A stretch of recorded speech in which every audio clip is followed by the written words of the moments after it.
más cordial bienvenida a esta quinta sesión del tercer curso de actualización y protección al consumidor, competencia y propiedad intelectual. En esta jornada académica desarrollaremos el tema referido a la regulación publicitaria y ámbito de aplicación del Decreto Legislativo 1044, tipos infractores, primera parte. En esta oportunidad nos acompaña el profesor, el doctor Alfredo Maraví Contreras, quien es abogado titulado por la Pontificia Universidad Católica del Perú, y quien es magíster en Derecho a la Propiedad Intelectual y la Competencia, y quien además cuenta con una segunda especialidad en Derecho Administrativo por la mencionada Casa de Estudios. Es pertinente también señalar que el doctor Maraví ha cursado un Summer Programs en la University of Bern de Suiza y en la Chinese University of Hong Kong. Asimismo, es importante señalar que el doctor Maraví actualmente es docente, investigador, asesor y gestor en el área del Derecho de la Propiedad Intelectual, Competencia y Consumidor por la mencionada Pontificia Universidad Católica del Perú. Bueno, antes de darle el uso de la palabra al doctor Maraví, queremos indicarles a los participantes que por favor mantengan apagados sus micrófonos a efecto de no interrumpir la exposición. Si tuvieran alguna pregunta, consulta referido al tema que nos nos toca el día de hoy, por favor, se agradecerá que la formulen a través del chat para efecto de que el expositor, al finalizar la exposición, pueda, en la medida de lo posible, pueda absorber dichas consultas y preguntas. Bueno, sin nada más que ir, le damos la palabra a Alfredo. Alfredo, bienvenido, buenas noches. ¿Qué tal? Buenas noches. Buenas noches a todos los miembros de Égida, de Dexcal y bueno, a todos los participantes. Muy bien, entonces, permítanme compartir la pantalla.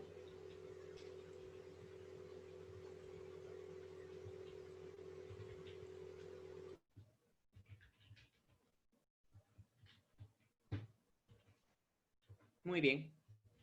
Entonces, vamos a continuar viendo estos temas de la ordenación del mercado, ¿no? Cómo se ordena el mercado.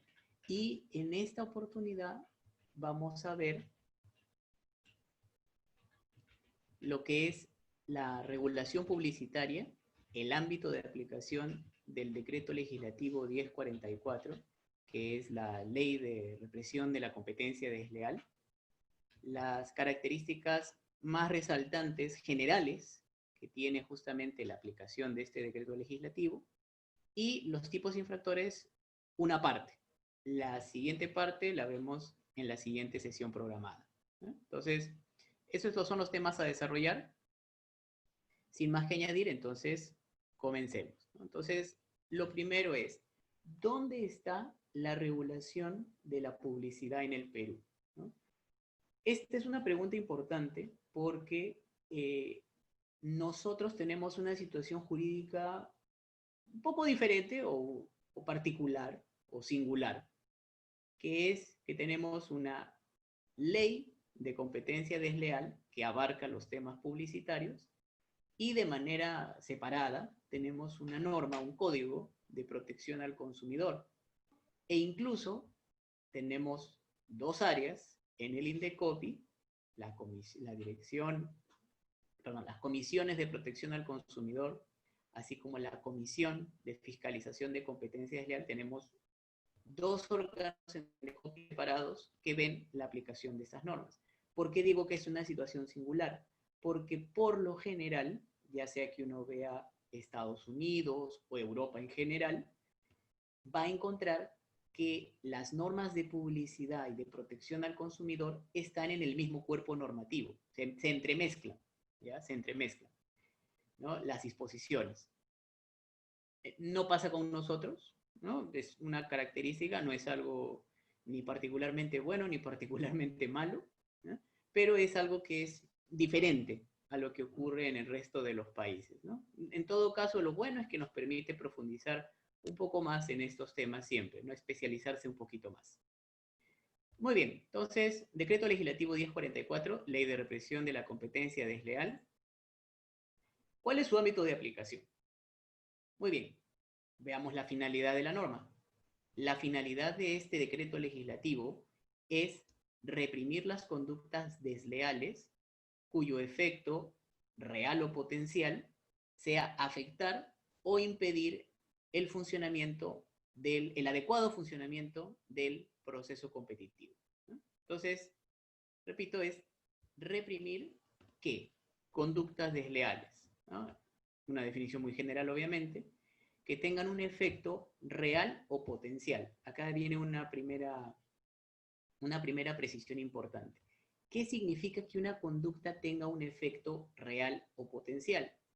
Eso significa que los actos que se van a sancionar puede ser que ya estén generando efectos negativos en el mercado, ¿no? O sea, ya estén haciendo daño, o solo potencialmente estén haciendo daño. Es decir, todavía no se verifica, ¿no? No se verifica que la conducta que ya fue desplegada, que ya fue realizada, esté generando algún daño, pero tiene el potencial de hacerlo, ¿ya? Entonces, por eso se reprime, se sanciona las conductas desleales que tengan el efecto, ya sea real o potencial, de afectar o impedir el adecuado funcionamiento del proceso competitivo. Hasta allí nomás lo deja la finalidad del decreto legislativo 1044.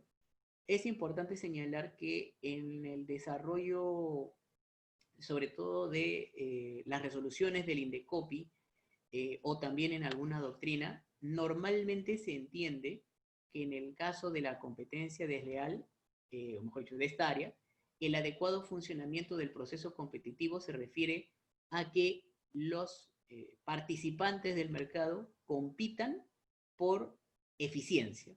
¿Qué quiere decir?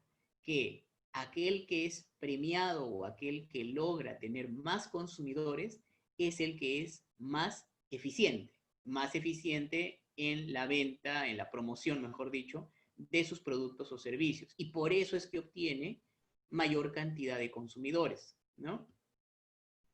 Esto porque vamos a ver que los actos de competencia desleal justamente tratan de ganar clientela, ganar consumidores, convencer consumidores con prácticas que se entienden que no corresponden a tu propia eficiencia, a tus propias virtudes. Muy bien, eso en cuanto a la finalidad. Ahora, la mayoría de las veces los actos de competencia desleal se realizan mediante publicidad comercial. Casi todo el catálogo de infracciones de esta norma generalmente son actos que se cometen a través de publicidad comercial. Existen algunas excepciones, ¿no? Que son básicamente casos raros, ¿no? o inusuales, ¿no? Como el sabotaje empresarial, por ejemplo, pero en principio casi todas las normas, o mejor dicho, casi todas las disposiciones de competencia desleal, en realidad en los hechos los encontramos aplicados a través de publicidad comercial. Ojo que dice publicidad comercial, ¿no? La ley de represión de competencia desleal tiene una definición de publicidad, y si bien la publicidad en general puede ser de varios tipos, la que específicamente recoge el decreto legislativo 1044 es lo que entendemos como publicidad comercial. ¿Y qué entendemos como publicidad comercial? La publicidad comercial es aquel acto de comunicación, ¿no? Aquel acto de comunicación en el cual lo que se busca, ¿ya? Lo que se busca es presentar tu oferta, presentar tu producto o tu servicio, ¿ya? Presentar tu producto o oferta con la finalidad, ¿ya? Con la finalidad de convencer a los consumidores de adquirir dichos productos o dichos servicios que se ofrecen en el mercado, ¿ya? Entonces, esa es la característica de la publicidad comercial, ¿no? Entonces, realizar un acto de comunicación que trata de presentar tu producto y convencer a los consumidores de que adquieran ese producto o ese servicio que estás ofreciendo. ¿Por qué digo que hay varios tipos de publicidad? Porque en realidad, aparte de la publicidad comercial, existe por lo menos la publicidad de corte político, que no es publicidad comercial, y la publicidad institucional, ¿eh? o a veces llamada social también. La publicidad de corte político, la publicidad política, que no forma parte de la ley de competencia desleal, no se le aplican las normas de competencia desleal, se refiere a justamente toda la publicidad que realizan los candidatos a algún puesto político con el fin de que sean elegidos pues, por los electores. Entonces, ese es ese tipo de publicidad. Y en cuanto a la publicidad institucional, en este caso, o social, lo que vemos es mensajes que no tratan de convencerte de adquirir un producto o servicio, sino que tratan de convencerte de realizar o no realizar determinada conducta. Ejemplo, lo vemos últimamente bastante justamente por el contexto de coronavirus, ¿no? Varios mensajes, ¿no? Puede ser de instituciones públicas o de instituciones privadas, ¿no? Publicidad, que insiste mucho justamente en el lavado de manos, en el uso de mascarilla, en respetar la distancia social. Entonces, todos esos mensajes de publicidad, ya sea que los haga el Ministerio de Salud o los haga quizás una clínica privada, si la intención no es vender un producto o servicio, sino convencer de que se realice determinada conducta o que no se realice determinada conducta, eso es publicidad institucional. Entonces, acá hay un buen ejemplo, ¿no? A mí nadie me rompe la mano. Lucho Galvez, conocido porque en realidad no tiene manos, tiene estos garfios o ganchitos, ¿no? Entonces, ahora, si este político es corrupto, si este político efectivamente sí recibe lo que llamamos coimas, si este político recibe dinero indebido, significa que mintió en su declaración, ¿verdad? En esta declaración.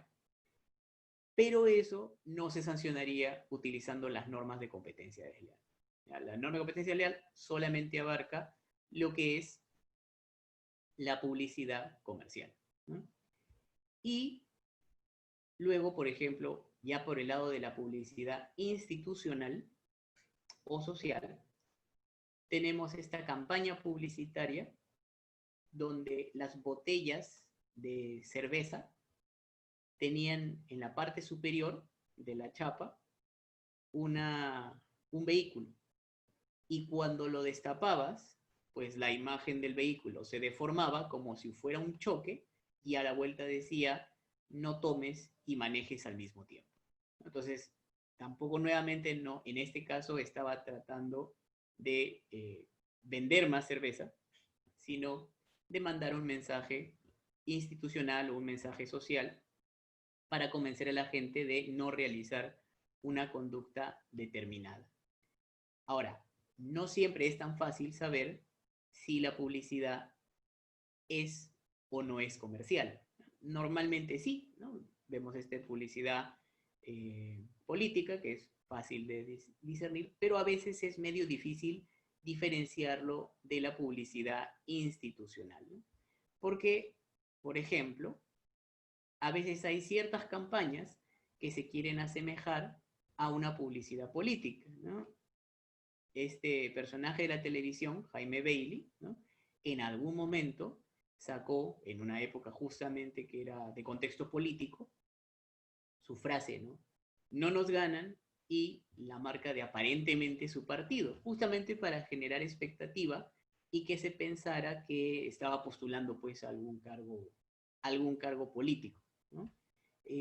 Cuando en realidad, como pueden ver de la imagen, solamente era una publicidad, ¿no? Para llamar la atención respecto de el programa que él tenía en esa época, ¿no? Entonces, esto sí es publicidad comercial, aunque se trató de disfrazar originalmente como una publicidad política, ¿no? Pero como un recurso válido para tratar de generar más espectadores.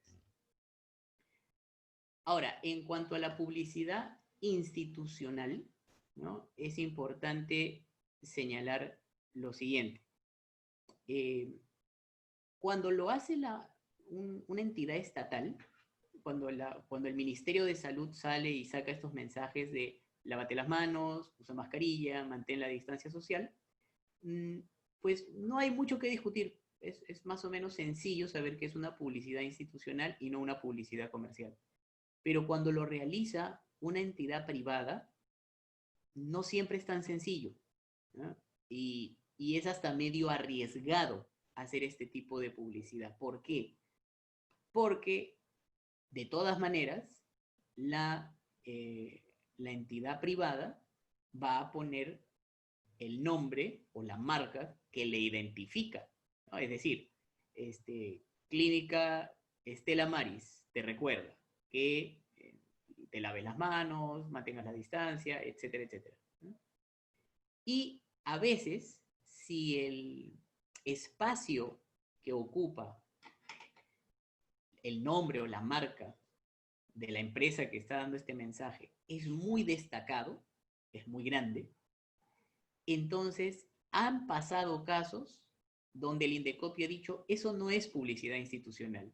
Allí en realidad tu mensaje no es de que la gente se lave las manos. Tú estás queriendo promocionar la presencia de tu producto o de tu servicio de esa manera, ¿no? O sea, simulando, si quieres, que es un mensaje neutro, simplemente preocupándose por la sociedad, pero en realidad lo que estás haciendo es promocionar tu marca, ¿no? Y como estás promocionando tu marca, se te aplica la ley de competencia desleal, y si en medio de ese mensaje publicitario tú has cometido algún acto desleal, entonces se te va a sancionar, ¿no? Entonces, pasan esas circunstancias donde no es tan fácil determinar si estamos ante publicidad comercial o ante publicidad institucional, sobre todo cuando estamos ante un privado que realiza esta publicidad aparentemente institucional. Entonces, siempre es importante, como primer punto de análisis, siempre que se está ante casos posibles de competencia desleal, de regulación publicitaria, es preguntarte si estás ante publicidad y si es publicidad, de qué tipo es, ¿no? Política, institucional, comercial, porque solamente la comercial se le aplican esas normas.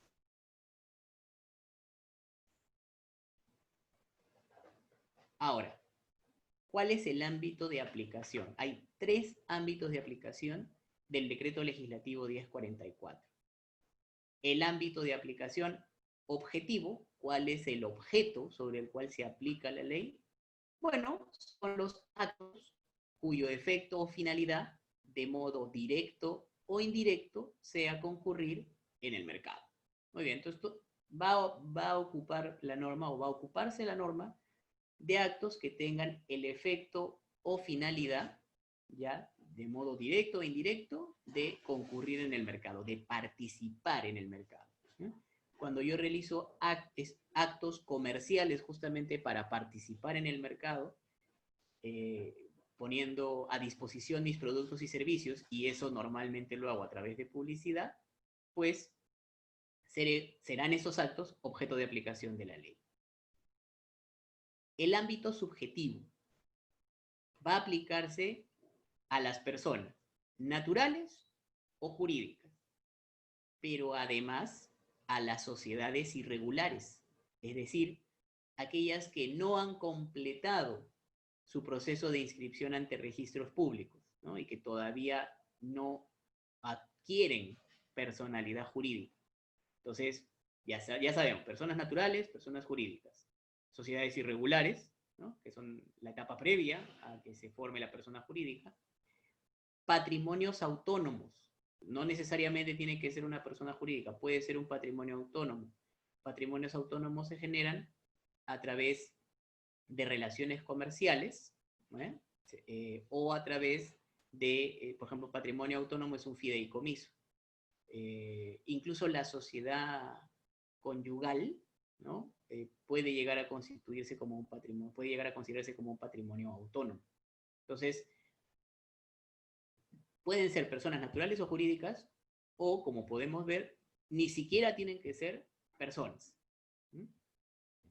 Y incluso lo abarca más el ámbito subjetivo porque dice otras entidades. Ahora, Estas son de derecho público o privado, y estatales o no estatales. Eso significa que es posible que el Estado, al brindar un servicio y que este servicio sea, al publicitar un servicio y este servicio sea,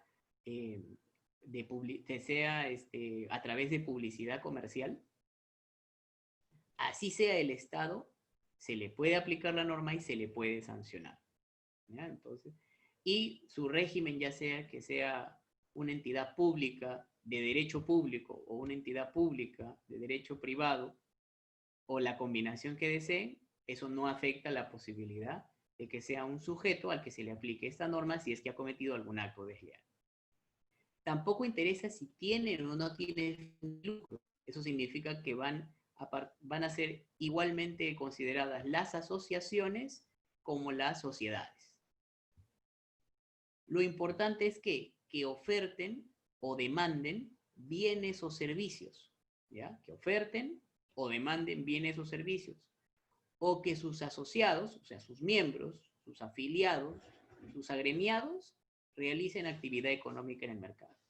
Básicamente, cualquiera que participe en el mercado va a terminar siendo sujeto de aplicación de la ley de represión de competencia desleal, ¿no? Porque la definición ha tratado de abarcar justamente a todos, ¿no? A todos aquellos que oferten o demanden bienes o servicios, o incluso que sean sus miembros los que oferten los bienes o servicios y realicen la actividad económica en el mercado. Entonces ese es el ámbito subjetivo. En cuanto al ámbito territorial, abarca cualquier acto que produzca o pueda producir efectos, lo que llamábamos, ¿no? Eso de real o potencial, efectos reales o potenciales, en todo o en parte del territorio nacional. En todo o en parte, porque así como hay campañas publicitarias que son nacionales, pues hay campañas publicitarias que pueden ser solamente regionales o incluso locales. Entonces, igual se aplica la norma. Aun cuando dicho acto se haya originado en el extranjero. ¿Eso qué significa? Eso significa que la publicidad que vemos a través de sistemas de internet o de cable, o sea, que se origina en el extranjero, porque nosotros vemos probablemente muchos programas, bueno, si son series probablemente no tanto, pero de Netflix probablemente no tanto, pero cuando se ven canales, por ejemplo, a través del cable, allí hay publicidad, pues, de varios países, ¿no? Puede ser de Chile, de Paraguay, de Uruguay, de Estados Unidos, de Asia, etcétera, etcétera. Entonces, ¿qué sucede? A esta publicidad se le puede aplicar las normas de competencia desleal si es que no son acordes a nuestro sistema, a nuestra norma. Según la norma, sí.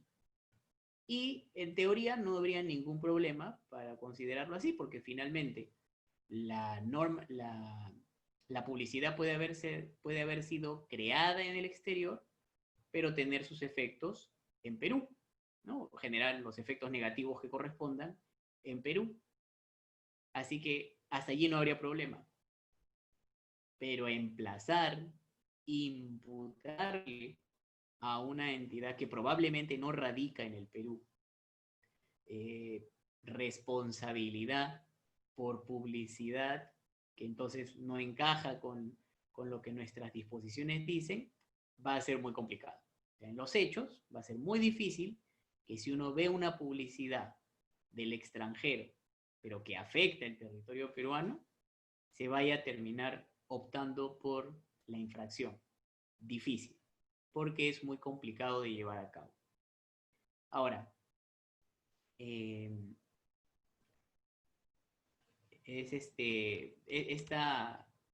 esta dificultad no niega, digamos, que la mayoría de las agencias de publicidad, cuando diseñan algún tipo de publicidad que saben que va a ser vista en cualquier parte del mundo muchas veces, a través de internet, a través de cable o a través de otros medios, ponen algo así como publicidad válida solo para el país correspondiente, ¿no? Eso puede ser, o sea, ayuda un poco, porque al final así el consumidor tiene más claro, ¿no?, que todo ese mensaje no es para él, porque él no pertenece a ese país. Repito, ayuda un poco, no exime esto que se pueda llegar a aplicar la norma al final, a pesar de que haya este disclaimer, pero puede ser un poco útil como una medida de prevención, suponiendo que no sea muy costoso, y por lo general no lo es porque no son avisos ni de mucha exposición, ni que ocupan demasiado espacio dentro de la publicidad, ¿no? Entonces, este es el ámbito de aplicación, ¿no? Tenemos objetivo, subjetivo y territorial. Objetivo, ya sabemos, actos que al final lo que hacen es que tú busques concurrir en el mercado. Subjetivo, cualquiera que realice actividad económica en el mercado, o que oferte o esté demandando bienes o servicios. Y territorial, todo o parte del territorio nacional e incluso el extranjero, por lo menos en teoría. Hay algunas características resaltantes que me parecen importantes de señalar, ¿no?, si bien no son estrictamente el ámbito de aplicación. Para sancionar no se necesita conciencia o voluntad del infractor, ¿ya? No se necesita dolo para que se le sancione a alguien que hace, por ejemplo, una publicidad ilegal. Basta un daño potencial a los concurrentes, consumidores o al orden público económico, ¿ya? Entonces, para sancionar va a bastar que tu conducta, tu publicidad, por ejemplo, potencialmente genere un daño en el resto de participantes del mercado, a los consumidores, o ya este concepto mucho más abstracto del orden público económico. El orden público económico, ¿a qué se refiere? Lo que pasa es lo siguiente. Dentro de la evolución de las normas de competencia desleal en el mundo, hubo, digamos, etapas obviamente de desarrollo, y hubo una etapa en particular, una etapa llamada el modelo profesional, en el cual solamente podías afectar con tus actos de competencia desleal a otro competidor, nada más, ¿no? O sea, solamente era de un agente del mercado a otro agente del mercado que se podía generar la infracción, ¿no? Nada más. No involucraba consumidores ni nada más. Esa concepción ha cambiado. Estamos en un modelo que se llama social, o se entiende en doctrina como un modelo social. ¿Y esto qué significa?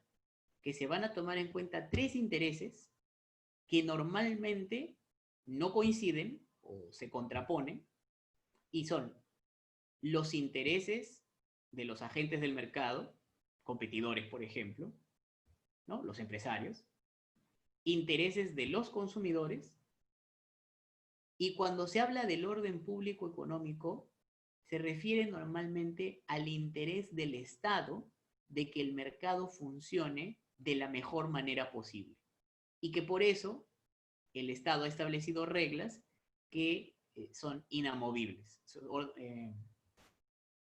reglas que no deben ser rotas, porque si son rotas, afectan en general a todo el sistema comercial, publicitario, etc. Entonces, es difícil hacer este balance, o mejor dicho, la ley de competencia desleal tiene esa difícil tarea de hacer un balance de todos los intereses, porque obviamente los empresarios desean que, pues, la mayor cantidad de ganancias prácticamente por cualquier medio. Eso es lo que desean. Los consumidores, lo que deseamos es la mejor calidad del producto, pero al menor precio posible. También sin que haya mayores restricciones. Y al Estado lo que le interesa es, en general, no le interesa quién gane o quién pierda en esta interacción, lo que le interesa es que el proceso que se da esté bien. En otras palabras, el Estado es como un árbitro en estos casos, ¿no? Yo como árbitro en el partido de fútbol no me interesa si gana el equipo A o gana el equipo B, pero me interesa que se juegue limpio, me interesa que no haya faltas, me interesa que no se generen goles por posición adelantada, etcétera, etcétera. Entonces, allí yo estoy protegiendo como árbitro la legalidad del juego, ¿no? En lo que llaman el fair play, que también es una expresión que se aplica dentro de esta área, ¿no? El juego justo. Eso es básicamente el orden público económico, ¿no? Proteger el juego justo. Entonces, si hay un daño, ya sea a participantes del mercado como empresas, a los consumidores, o en general se está dañando lo que es el fair play, el jugar limpio, ¿no? El ganar en base a tu eficiencia como competidor, entonces ahí estás afectando el orden público económico. Otra característica importante es que la denuncia, si hay una denuncia, la puede presentar cualquiera. La denuncia de parte. También los procedimientos se pueden iniciar de oficio, ¿no? Ambas situaciones son posibles, ¿no? Y la denuncia de parte la puede presentar cualquier persona. Puede ser un competidor o un consumidor, siempre y cuando señale que está al menos potencialmente afectado. Es decir, yo no tengo que demostrar daño real, daño efectivo, sino solamente que potencialmente me afecta. Esto lo vamos a ir viendo poco a poco ya con cada una de las infracciones para que se aterrice un poco más el ejemplo. La sanción por competencia desleal no impide que se inicie un procedimiento de protección al consumidor ante las autoridades de protección al consumidor. ¿Eso qué significa? Yo puedo tener publicidad, ¿no? Publicidad que al final está engañando a los consumidores. ¿Ok? Entonces, como publicidad, yo puedo usar la norma de competencia desleal y aplicarlas a hacer el análisis y aplicar las sanciones que correspondan por realizar publicidad engañosa. Pero ¿qué pasa con ese consumidor que compró el producto, ¿verdad? Que tenía justamente las características falsas que se le habían atribuido? Ese consumidor no se ve impedido de reclamar vía protección al consumidor justamente los mecanismos, ¿no?, de compensación y de sanción que tiene el sistema de protección al consumidor. Entonces, no hay un problema, en teoría, entre un área o el otro, porque la publicidad se va a ver por competencia desleal. Y, digamos, el acto de consumo se va a ver a través de protección al consumidor. Esto suena más bonito en teoría de lo que es en realidad, porque generalmente un denunciante, ¿no?, una persona que denuncia, normalmente no es tan claro respecto de si está reclamando por la publicidad, por un producto que compró o por las dos cosas. ¿Mm? Entonces, nuevamente, no es tan sencillo en el día a día. Podría pasar. Normalmente lo que sucede es de que cuando se ve la denuncia de parte, y se trata de un consumidor, ¿no?, que se está quejando de que vio en la publicidad cierto producto que no tenía las características correctas y que realizó el acto de consumo. En ese caso, normalmente se va a entender que es un acto de protección al consumidor el que debe hacerse cargo. Entonces, derivarán la denuncia al área de protección al consumidor. Pero cuando la denuncia más bien no hace alusión a haber consumido el producto, sino en general haber detectado una publicidad engañosa, por ejemplo, en ese caso ya estamos yendo hacia competencia desleal. Entonces, nada impide que hayan procedimientos paralelos por un lado, por publicidad y por el otro lado, por protección al consumidor, ¿no? El problema generalmente es identificar qué es lo que buscaba el denunciante. Solo el Indecopi puede sancionar por publicidad infractora. Solamente la Comisión de Fiscalización de Competencia Desleal en primera instancia y el tribunal en segunda instancia pueden sancionar por publicidad, pero solamente por publicidad, solamente el Indecopi. En materia de competencia desleal, es decir, si la conducta desleal se realiza por medios distintos a la publicidad, en el sector comunicaciones, esta norma la aplica OCIPTEL. Entonces, es obviamente un uso mucho más residual por OCIPTEL, mucho más pequeño, ¿no? Porque la mayoría de las disposiciones de represión de competencia desleal, o mejor dicho, la mayoría de conductas infractoras, por justamente actos de publicidad, ¿no? Pero igual sí existen pronunciamientos del OCIPTEL respecto de actos de competencia desleal que se apliquen en el sector telecomunicaciones en base a lo que la misma ley establece.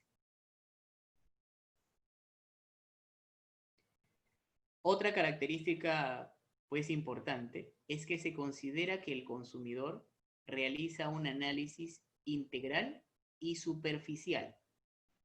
Ojo, integral significa que lo ve todo. Eso es sencillo de entender, ¿no? Ve todas las partes del anuncio, ¿no? O, si se habla de campaña, se entiende que vio la campaña entera, ¿no? La campaña, es decir, los diferentes extractos publicitarios en los diferentes medios los ha visto. Entonces, es un análisis integral. Superficial no significa descuidado.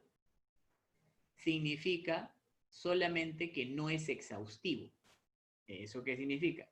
Los detallitos no los va a ver el consumidor, ¿ya? Pero se va a quedar con una idea general del anuncio, de todo el anuncio o de toda la campaña. A eso se refiere con análisis integral y superficial. Las campañas, bueno, entonces de cada anuncio que percibe, las campañas publicitarias son analizadas en su conjunto considerando las particularidades de los anuncios que las conforman, ¿no? Porque en general podría haber una campaña en donde solamente una de las piezas publicitarias es infractora, ¿no? Entonces, respecto de esa nomás se tendría el problema, ¿no? Otro elemento importante a destacar es que este análisis integral y superficial no niega la existencia de la parte captatoria. ¿Qué cosa es la parte captatoria? En toda publicidad, los que diseñan la publicidad buscan que alguna parte del mensaje destaque, que resalte, que sea lo que más se le va a quedar al consumidor en la cabeza. Típicamente, muchas veces es el precio, ¿no? Entonces, por ejemplo, en el ejemplo que hay aquí de un iPhone, dice, porque tú lo pediste y bien destacado, dice, a solo un sol. Entonces, eso es la parte captatoria, es lo que normalmente va a terminar recordando más el consumidor. Esta parte captatoria existe y es reconocida dentro de la jurisprudencia del Indecopi. Entonces, no significa que si no es parte de la parte captatoria se olvide o simplemente no se vaya a sancionar si es que hay una infracción en otra sección. Pero muchas veces, para determinar cuál es el mensaje de la publicidad, se toma en cuenta pues la parte captatoria. Muy bien, vamos a ver tipos infractores. La cláusula general. ¿Qué sucede? La cláusula general es que tenemos, valga la redundancia, una cláusula que de manera general describe cuáles van a ser los actos desleales, ¿no? Suena a verdad de perogrullo. Lo que dice es que son desleales los actos contrarios a la buena fe empresarial que orienta la concurrencia en el mercado. Es bastante general, pero es justamente esta cláusula muy importante porque las prácticas en el mercado, o sea, lo que hacen los comerciantes, por ejemplo, puede variar mucho y muy rápidamente, más rápido de lo que se adecua a la norma. Entonces, justamente, para evitar estar modificando constantemente la norma, lo que se le ha hecho es, se le ha puesto esta estrategia de ponerle una cláusula que habla que de manera general, todo acto contrario a la buena fe empresarial, todo acto contrario a la eficiencia, ¿no? A la competencia por eficiencia que debe haber en el mercado, entonces eso es desleal. ¿Ya? Eso significa que esta cláusula se usa de manera residual. ¿Ya? Esta cláusula se usa de manera residual. Eso significa que lo que hacemos es, si hay una publicidad que nosotros pensamos que es sospechosa de generar alguna infracción, hay que revisar los tipos infractores específicos o especiales, ¿no? Vamos a verlos, ¿no? Engaño, confusión, aprovechamiento de reputación ajena, etc. Si es una conducta completamente diferente a todas estas, entonces podría usarse la cláusula general. Ejemplo. En el caso de las normas legales que se compilan, había dos empresas que sacaban sus compilados de normas, ¿eh? Y una de ellas se dio cuenta que la otra le estaba copiando. Estaba copiándose de todo lo que hacía el otro. Se dio cuenta porque estaban copiándose hasta los errores. ¿Eh? Los errores en la compilación, sumillas y demás, todo eso se estaba copiando. Y denunció por acto de competencia desleal. Y en ese caso, lo que se dijo es de que se estaba aprovechando del esfuerzo ajeno. Básicamente ese fue el mensaje que se dio en la resolución, que había un aprovechamiento del esfuerzo ajeno. El aprovechamiento del esfuerzo ajeno no forma parte de los tipos descritos en la ley de competencia desleal, pero se entendió que una copia de esa manera, una copia donde tú captas hasta los errores, una copia, digamos, vil o vulgar, donde no pones nada de tu propio esfuerzo, es un acto contrario a la competencia, es un acto contrario a la buena fe empresarial porque finalmente no estás compitiendo con otro en base a tus propios mecanismos de eficiencia. Entonces es un ejemplo de cuando se ha usado la cláusula general. Ahora, tenemos los actos de engaño. Los actos de engaño son actos con el efecto, ya sabemos, real o potencial, para inducir a error sobre características del bien o servicio. ¿Ya? Entonces, eso es bien importante. Sobre todo porque los actos de engaño son la esencia de por qué existe la competencia desleal es por la publicidad engañosa. ¿No? La publicidad engañosa es nefasta, no solamente porque termina haciendo que consumidores adquieran un producto que no tiene las características anunciadas, sino porque disminuye la confianza en general en la publicidad, ¿no? Es como un cáncer. Entonces, por eso los actos de engaño tienen una especial relevancia en las normas de protección de represión de competencia desleal. Entonces, ojo que, nuevamente, el acto de engaño es inducir a error sobre las características del bien o servicio. Esto va a ser importante para cuando veamos la siguiente imputación, ¿no? Inducir a error. Puede ser cualquier característica, premios, precio, no importa, ¿ya? Puede ser cualquier característica que se le otorgue. La sustentación previa se refiere a la obligación del anunciante, del responsable de la publicidad, de poder presentarle las pruebas al Indecopi de que lo que ha afirmado en su publicidad es verdad. ¿Cuál es un típico ejemplo? Saco un nuevo medicamento, le hago publicidad y digo todas sus ventajas. Que mejora el estómago o que no hace daño al estómago, que cura determinada dolencia, etcétera, etcétera. Entonces, se entiende que ese anunciante, antes de sacar esa publicidad, indicando todas las características que tiene su producto o su servicio, tiene las pruebas para sostener lo que está afirmando. Porque generalmente Indecopy solamente le va a dar 2 días para que pruebe, si es que le pide que pruebe esas afirmaciones, ¿no? Lo otro es que el engaño se da respecto de afirmaciones comprobables. El engaño respecto de afirmaciones comprobables desde la perspectiva del consumidor. Es decir, si al consumidor le puede parecer una afirmación objetiva o una afirmación comprobable, una afirmación que se puede decir que es verdadera o falsa, entonces puede ser motivo de un acto de engaño. ¿Cuáles son los ejemplos? Imagínense que un instituto de idiomas saque la publicidad diciendo que es el mejor instituto de inglés en el Perú. Esa es una frase bastante de autoalabanza y bastante común en todos los rubros económicos, ¿no? Yo soy el mejor en X, ¿no? Soy el mejor de este rubro. Eso, para los consumidores peruanos, por lo menos, es tomado probablemente como algo subjetivo. O sea, se entiende que es una autoalabanza que está realizando el empresario. No se la toman muy en serio, básicamente.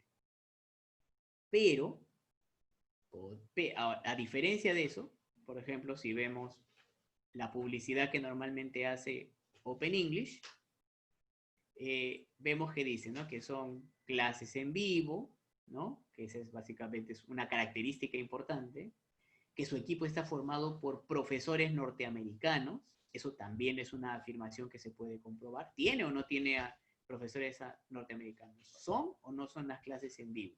¿No? Está certificado en la enseñanza del idioma y comprometido con su éxito. Las clases se centran en mejorar su expresión oral y ocurren en vivo a través de las aulas virtuales. ¿Hay o no hay aulas virtuales?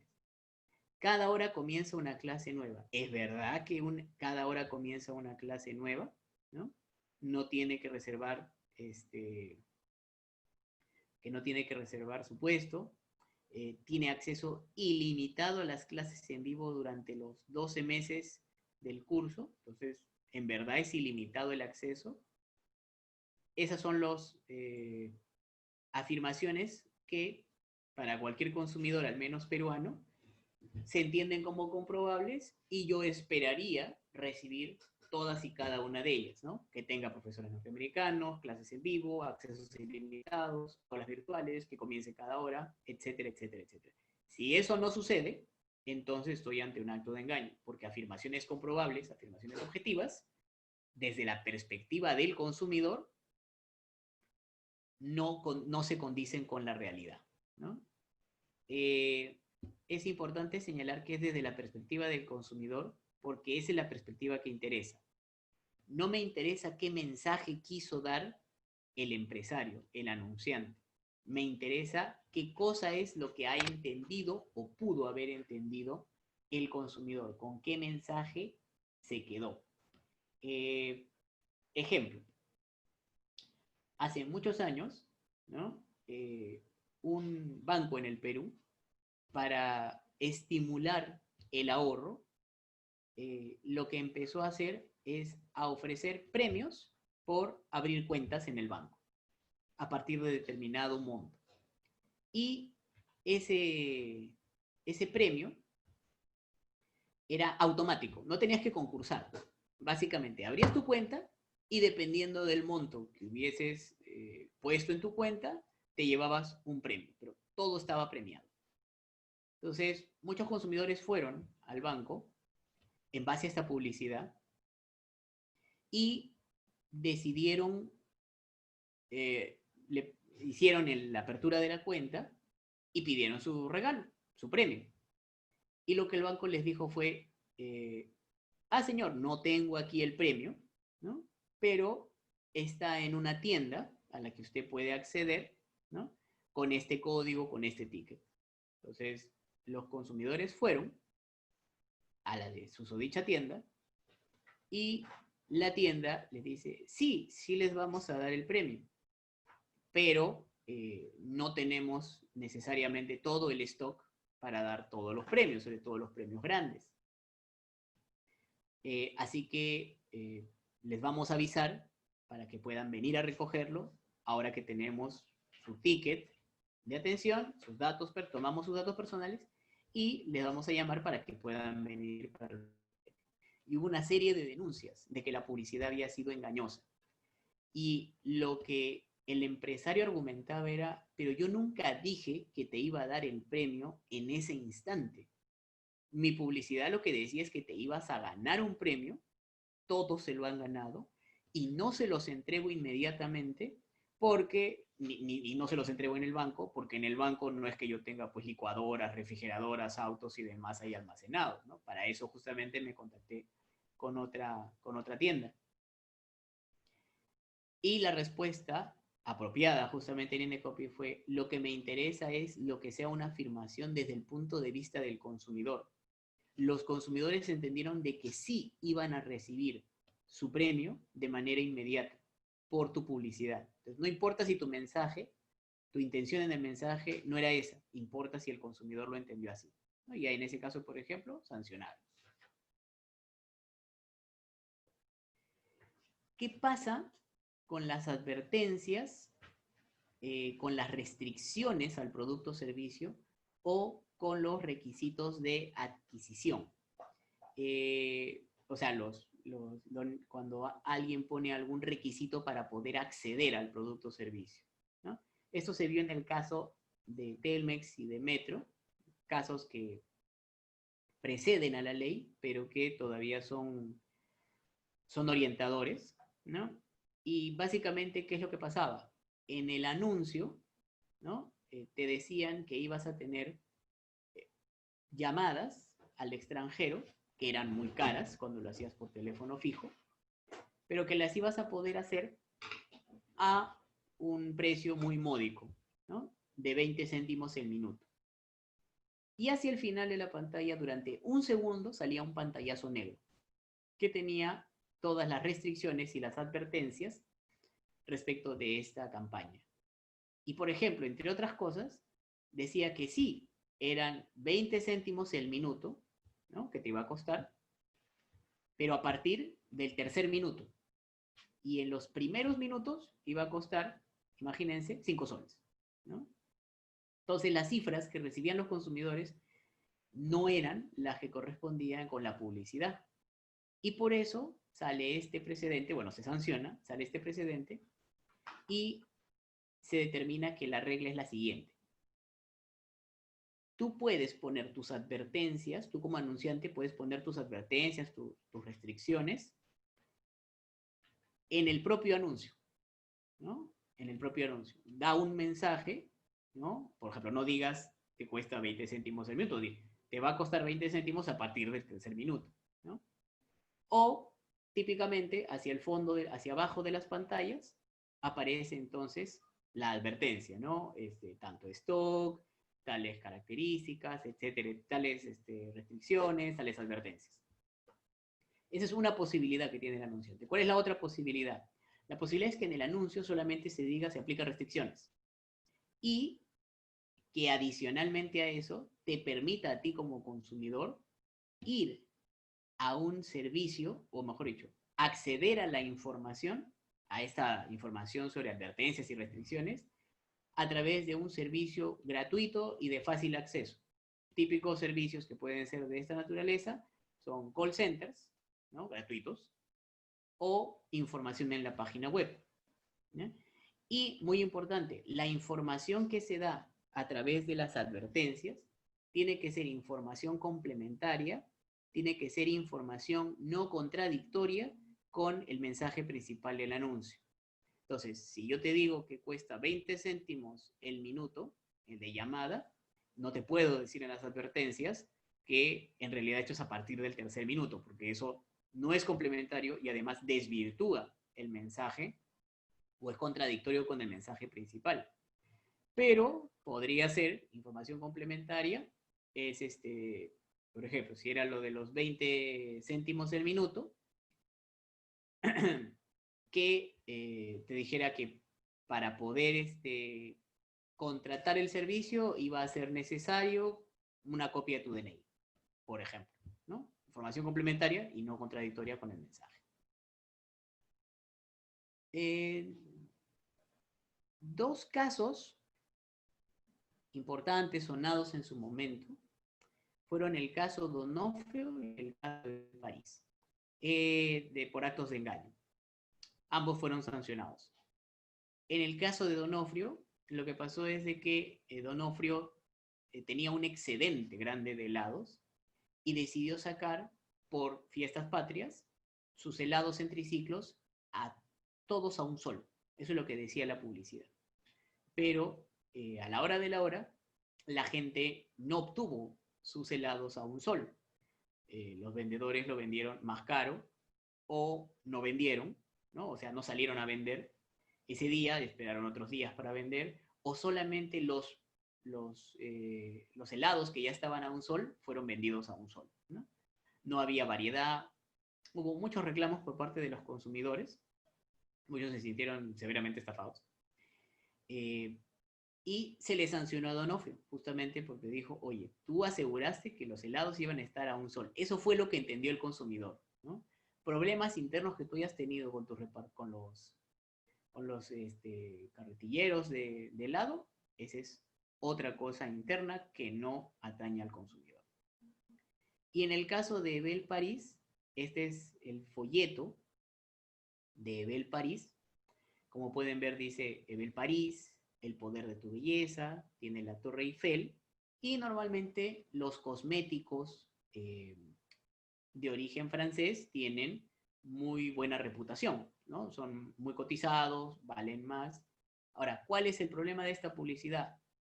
Ebel París, estos productos venían de Corea.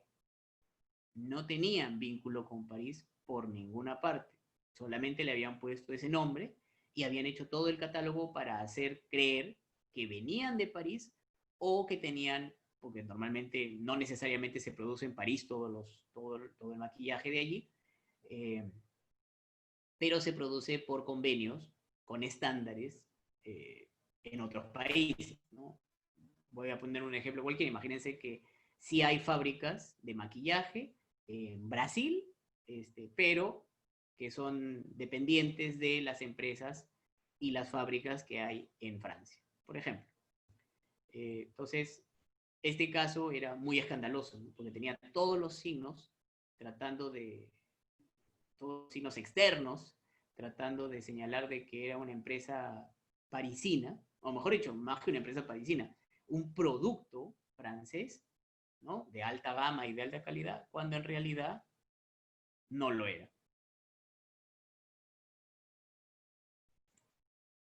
Entramos ahora a los actos de confusión.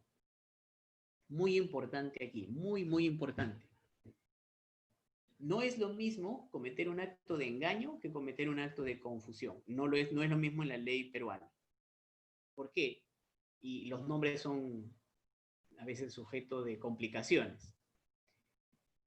En los actos de engaño, lo que vemos son inducción a error respecto a características del bien o servicio, ¿ya? En el caso de los actos de confusión, estamos ante actos con efecto, nuevamente, real o potencial, para inducir a error, nuevamente, pero respecto del origen empresarial, ¿ya? Respecto del origen empresarial, no respecto de las características que tiene el bien o servicio. Ahora, ¿cuáles son los tipos de confusión? Dos. Directo e indirecto. ¿Cuál es el acto de confusión directo? El que está aquí, el de la cerveza Corona. Si se dan cuenta, al otro lado hay una cerveza Cerono, que prácticamente es indistinguible, es casi igualita, y lo que dice el acto de confusión es que por la confusión directa, un consumidor toma un producto cuando en realidad quería tomar otro. Entonces yo tomé, o mejor dicho, compré la cerveza Cerono pensando que era cerveza Corona. Entonces es un acto de confusión directo. Confundo un producto por otro, ¿no? Confundo un origen empresarial por otro. Y en los actos de confusión indirecta normalmente están asociados con tu querer sugerir que formas parte de un grupo empresarial del cual no formas parte. Ejemplo, Nestlé casi siempre pone la partícula Nes al inicio de sus productos. Nestea, Nescafé, Nespresso, Nesquik. Entonces, un empresario desleal podría decir, voy a sacar el producto Nescookie, ¿no? ¿Nestlé vende galletas? No, no vende galletas, ¿no? Pero le he puesto esa partícula para que la gente crea que yo soy parte de Nestlé. También nuevamente allí estoy tratando de generar confusión en cuanto al origen empresarial. Entonces, ¿quién es la autoridad competente para ver los actos de confusión? ¿Por qué? Porque si se dan cuenta, yo podría tener todas estas marcas inscritas y entonces en signos distintivos, en marcas, también se ven actos de confusión. Entonces la pregunta es, un acto de confusión, ¿quién lo ve? Un acto de confusión a través de publicidad, ¿quién lo ve? ¿El área de competencia desleal porque es publicidad? ¿O el área de marcas porque finalmente se está usando una marca de manera indebida en el mercado? Entonces, ¿cuál es esta situación? Se da en confusión y en aprovechamiento de reputación ajena, ¿no? Donde ambas autoridades, tanto la de signos distintivos como la de competencia desleal, son autoridades que tienen competencia respecto de sus rubros. Lo difícil es saber ante quién o quién es el competente en un caso o en otro. ¿Cuál es la regla general? Que es la que ayuda a dividir la mayoría de los problemas. Saber si el signo distintivo, si hay marca o no hay marca, si el signo distintivo está o no está inscrito. ¿Eso qué quiere decir? Si el problema aborda un signo distintivo inscrito, por ejemplo, la etiqueta de color, la etiqueta de la botella está inscrita, ¿ya? La etiqueta está inscrita. Entonces, un acto de publicidad de una etiqueta muy similar, tratando de generar confusión, ¿eh? Es algo que como este signo está inscrito, esta etiqueta está inscrita, debe ser visto por el área de signos distintivos, como regla general. ¿Eh? Ahora, ¿y cuándo se van a ver actos de confusión, pero que no tengan que ver con signos distintivos inscritos? Por ejemplo, este es un típico fachada de un local de Bembos, que es una franquicia bastante conocida en el Perú, ¿no? Ahora vean esta otra fachada. Es bastante similar también. Es la fachada de un negocio que se llamaba Renzo's Burger Grill. Vendía hamburguesas, ¿no? Entonces, no vendía hamburguesas, vendía pollo a la brasa. Entonces, Renzo's Burger Grill vendía pollo a la brasa. Aquí, Bembos denunció a Renzo's indicando que se estaba generando un acto de confusión por competencia desleal, porque finalmente podían haber consumidores que pensaran que esta cadena de Renzo's estaba vinculada con Bembos por el uso de los colores. Y las similitudes no solamente eran en la fachada, sino en la parte interna también. Todo el diseño del local era muy, muy similar. Ahora, esta fachada, esta combinación de colores, el interior de los locales, no estaba registrado como signo distintivo. ¿Ya? No estaba registrado. Entonces, era un acto que podía haber sin ningún problema el área de competencia desleal, porque no estaba versando el problema sobre un acto de confusión de un signo inscrito. ¿Ya? Entonces, si los signos que generan problemas están inscritos, lo ve el área de signos distintivos. Y si no están inscritos, como en este caso, lo ve el área de competencia desleal.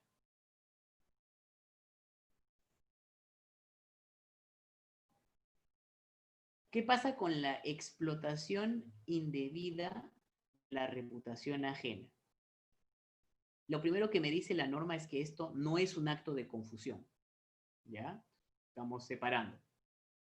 Pero que tienen el efecto real o potencial de aprovecharse indebidamente del prestigio de otro agente económico, ¿no? Aprovecharse indebidamente del prestigio de otro. Incluye actos capaces de generar un riesgo de asociación con un tercero. Entonces, explotación indebida de la reputación ajena. Ejemplo, tenemos Sol el Cusco, un chocolate de taza bastante conocido en Perú, y tenemos chocolate para taza tipo Cusco. Entonces, chocolate para taza tipo Cusco. En el ejemplo de la orquídea, ¿ya? En el ejemplo de la orquídea, es bastante claro que estamos ante un acto indebido de reputación ajena. Estamos tratando de colgarnos de la reputación de Sol del Cusco para asociarlo con nuestro producto, con nuestro chocolate de taza La Orquídea. Aquí no cabe dudas. En este caso de Winter, chocolate para taza tipo Cusco, cabe la duda, ¿no? ¿Por qué? Porque esto podría ser efectivamente un acto de explotación indebida de la reputación ajena, pero también cabría la posibilidad de pensar que se trata de un acto de confusión. Y como lo dice aquí la norma, los actos de explotación indebida de la reputación ajena no son lo mismo que los actos de confusión, se han separado. Entonces, aquí todavía quedaría la duda, probablemente, respecto de si es un caso de explotación indebida de la reputación ajena. Aquí no, porque definitivamente la marca La Orquídea, por el nombre y la diferencia, es muy notorio. Entonces, no trata de generar ningún tipo de asociación, ni tampoco algún tipo de confusión. Aquí, yo creería que en realidad aquí también hay explotación indebida de la reputación ajena. Porque dudo mucho que alguien consuma ese chocolate de taza tipo Cusco pensando que es Sol del Cusco, ¿no? Las etiquetas son bastante diferentes, ¿no? Pero aquí sí habría margen de opinión, de interpretación. Aquí sería mucho más fácil, mucho más directo señalar que lo que estás haciendo es tratando de apropiarte de la reputación de otro, ¿no? Justamente un, un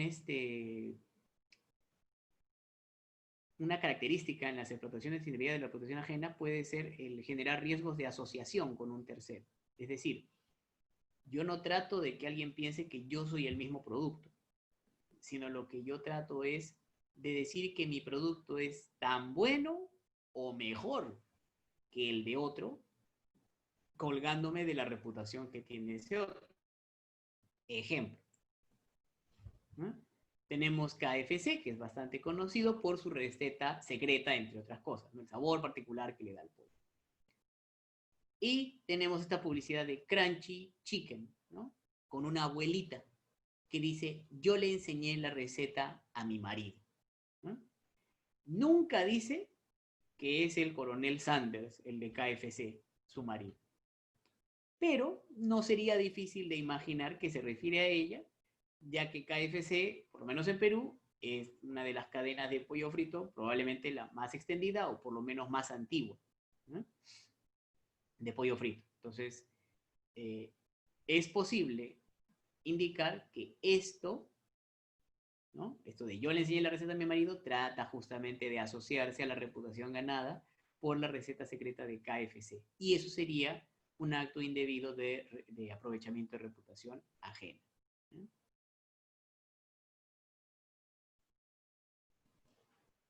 Los actos de denigración, ¿ya? Entonces, ojo con lo que hemos visto hasta antes de eso, tenemos actos de engaño, que es falsear las características del producto o servicio. Actos de confusión, que es inducir a error respecto del origen empresarial, ¿no? Yo trato de hacer creer al consumidor que soy otro producto diferente, ¿no? Otro producto, un producto en realidad competidor, un producto diferente al que realmente soy, ¿no? Y los actos de aprovechamiento de reputación ajena, ¿m? Donde me trato de colgar del prestigio de otros. Y en los actos de denigración, lo que tenemos son actos con efecto real o potencial, directa o indirectamente, para disminuir la reputación empresarial de otro, ¿no? Ya no me trato de colgar de la reputación, lo que trato de hacer es menoscabarla, disminuirla. Ahora, la norma misma establece que no existe denigración en tanto la afirmación cumpla lo que llaman la exceptio veritatis, ¿no? La excepción de veracidad. Tiene que cumplir 3 requisitos la afirmación para no caer en denigración. Tiene que ser verdadera, tiene que ser exacta y tiene que ser pertinente en la forma y en el fondo. ¿Qué significa cada uno de estos elementos? Verdadera. De hecho, estamos hablando de información objetiva, información comprobable e información comprobable cierta, ¿ya? Entonces, información verdadera, objetiva, comprobable, cierta. Exacta. No puede ser ambigua. No pueden ser mensajes que puedan ir para un lado o para otro, no. Tienen que ser exactas. Tienen que ser actuales. No pueden ser referencias muy antiguas, ¿no? Referencias muy antiguas porque finalmente algo que fue verdad antes, respecto de un competidor, por ejemplo, ya no necesariamente es verdad hoy en día. Por ejemplo, es verdad que la Coca-Cola tenía cocaína en sus inicios, pero ya no la tiene. Entonces, decir que es una bebida, por ejemplo, con cocaína, no es con cocaína o para drogadictos o lo que quieran llamarlo, eso no sería una afirmación actual. Y la parte quizás más complicada es que sea pertinente en la forma y en el fondo. Pertinente en la forma, aunque no hay una definición exacta, parece que el Indecopi lo entiende principalmente como que no debas burlarte injustificadamente de tu competidor. Muchas veces en publicidad, sobre todo en publicidad donde se comparan dos productos, se realiza, pues, presentas a tu competidor como alguien menos atractivo, menos interesante, justamente, ¿no? Eso está permitido. Pero, y aquí viene la parte subjetiva, a veces esa burla que se puede hacer del competidor podría ser excesiva a los ojos de la autoridad y en ese sentido ya no ser pertinente en la forma. Es muy subjetivo, no son muchos los casos que se sancionan por pertinencia en la forma, porque justamente no son muy claros. Y pertinente en el fondo, eso es algo más claro, básicamente se refiere a que tú debes hacer los comentarios respecto al producto o servicio, no respecto de quién los presta, no respecto de hechos personales. ¿Cuáles son hechos personales que no vienen al caso, ¿no? Y que pueden constituir un acto de denigración? La nacionalidad del producto, es decir, algunos productos definitivamente tienen muy buena reputación, el acero de Alemania, los cosméticos de Francia, por mencionar algunos. Pero hay ciertos países con los que nosotros, los peruanos, por digamos, razones antropológicas o históricas, sociales, etcétera, no nos llevamos bien con Chile. Es uno de los países con los que no nos llevamos bien. Es histórico y es recurrente generación tras generación. Entonces, si tú sacas publicidad diciendo, cómprame a mí porque soy peruano, no le compres a otro porque es chileno, allí hay un problema. de pertinencia en el fondo. O por temas religiosos. La misma lógica. Cómprame a mí, que soy católico, mayoría de la población peruana es católica, no le compres al otro porque es budista, por ejemplo, ¿no? O hacer referencia mucho más claro a situaciones personales, como por ejemplo, ¿sabías que el dueño de tal empresa es un infiel? ¿No? Eso también sería una afirmación denigratoria en el fondo, porque estaría vinculado a hechos que no están relacionados con el producto o el servicio, solamente son hechos personales, ¿no? Entonces, por ejemplo, tenemos esta publicidad de Turex, ¿no? Que dice, a todos los que usan los productos de nuestros competidores, feliz Día del Padre, les desea Durex. Esta publicidad fue hasta premiada en el extranjero, varios premios. Y si se dan cuenta, aparte de ser graciosa, ¿no? Ingeniosa y todo lo que ustedes quieran, si uno lo pasa por el criterio de excepción de veracidad, probablemente no pasa. Porque lo que me está dando como mensaje es que los productos de los competidores son defectuosos. Y como eso, muy poco probable que sea verdadero o exacto, esto sería una publicidad denigratoria. Si es que se hubiera llevado a Indecopy. Repito, no se llevó a Indecopy, de hecho fue parte de algunos concursos internacionales y ganó. Déjate de cosas y cambia de cara. Llegó Luna, tu revista, una revista nueva que competía con una revista ya más antigua, que era la revista Caras, básicamente de sociedad, farándula y demás, ¿no? Y usaba este juego de palabras, ¿no? Déjate de cosas y cambia de cara, ¿no? Llegó Luna a tu revista. Bien podría ser que se refiera, o sea, se podría entender un consumidor que se refiere a la revista, ¿cómo se dice?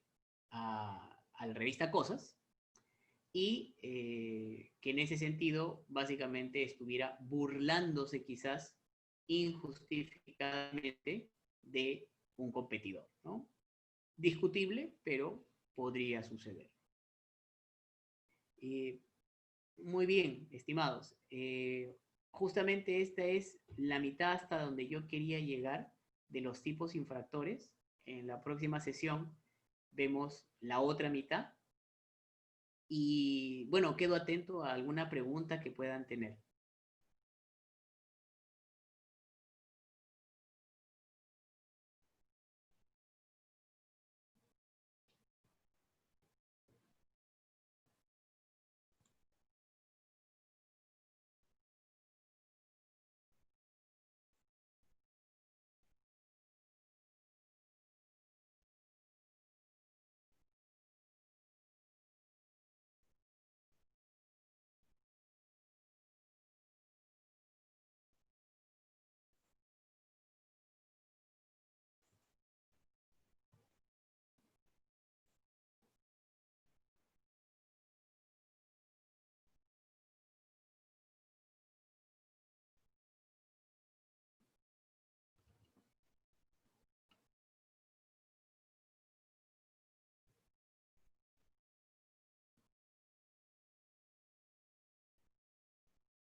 Pero queremos, bueno, en nombre de la organización queremos, bueno, hay una pregunta justo antes de, ya estamos por despedirte. Una de las participantes nos formula la siguiente pregunta. Eh, Estimado, ¿una sola publicidad puede tener varias infracciones? Y si es así, ¿cómo se sancionaría? Excelente pregunta. Sí, es muy común que una misma publicidad pueda tener múltiples infracciones, ¿no? Y si es así, o sea, si así ocurre, de lo que hemos visto, ¿no? Puede ser engañosa y denigratoria a la vez, ¿no? Eh, o ser engañosa y con confusión a la vez. Solamente no podría ir la combinación de que genere confusión y aprovechamiento de la reputación ajena. Eso sí no podría ir de la mano, ¿no? Porque la misma norma lo prohíbe. Pero podría tener múltiples infracciones, hay otras más en el catálogo que vamos a ver en la siguiente sesión, y lo que simplemente sucede es, se le imputa por todas, ¿no? O se le denuncia por todas, y en base a ello se le sanciona y será la multa que corresponda por cada una, y las multas les voy adelantando, las multas en competencia desleal pueden ser muy altas, pueden llegar hasta 700 UITs en el caso de lo más grave, ¿no? Entonces, ha pasado y no habría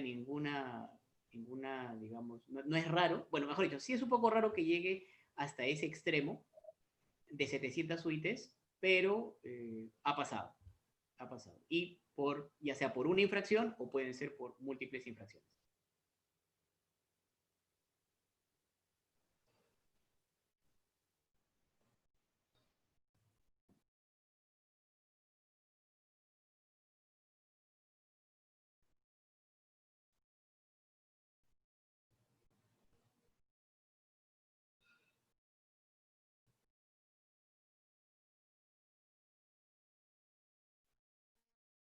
Correo, correo de cal.gmail. Javier, Albert, te damos las gracias y esperamos verte el día viernes para poder continuar con la segunda parte de este tema.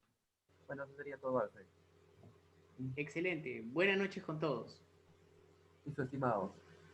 Agradecemos nuevamente también su participación y lo esperamos el día viernes, Dios mediante. Eso sería todo. Buenas noches.